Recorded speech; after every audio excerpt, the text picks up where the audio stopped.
நண்பர்கள் அனைவருக்கும் வணக்கம். நண்பர்களே, நான் இன்றைக்கி காலையில் பைபாஸில் வாக்கிங் வந்து கொண்டிருந்தேன். அப்போ வந்துகிட்டு இருக்கிறபோது மது பிரியர்கள் நிறைய பேர் இந்த மாதிரி சாலை ஓரங்களில் குடிச்சிட்டு அந்த பாட்டிலெலாம் உடச்சி போட்டிருக்கிறாங்க. இங்கே ஒரு பாட்டில் கிடக்கு. இந்த பாட்டிலெலாம் பாருங்கள் என்ன கண்டிஷனில் கிடக்குன்னு. இந்த மாதிரி அவங்க சாலை ஓரமாக பாட்டிலை உடச்சி போடுறது மனிதர்களுக்கும் மிருகங்களுக்கும் ஆபத்தை ஏற்படுத்தும். ஒரு ஓரமாக நீங்கள் மது பிரியர்கள் மது அருந்திட்டு அந்த பாட்டிலை ஒரு கவரில் கட்டி எங்கேயாவது ஒரு ஓரமாக வச்சிடலாம். ஆனால் அதை உடச்சி போடும்போது அந்த கண்ணாடி செதில்கள் அங்கங்கே செதறி நிறைய பேரோட காலை கிழிக்கிறதுக்கு வாய்ப்புகள் இருக்குது.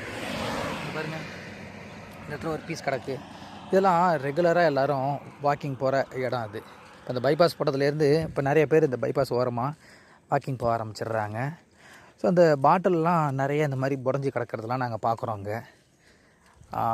இது வந்து நான் ஒரு குறை சொல்கிற மாதிரி நான் போடல.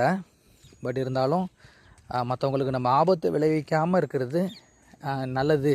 ஒரு அவேர்னஸ் வீடியோவாக போடுறேன்.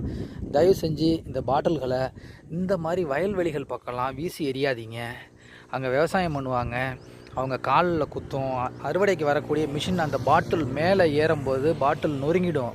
ஸோ அந்த கண்ணாடி பீசஸ் வந்து காலில் குத்துறதுக்கு வாய்ப்புகள் இருக்குது. அவங்களும் மனுஷங்க தான்.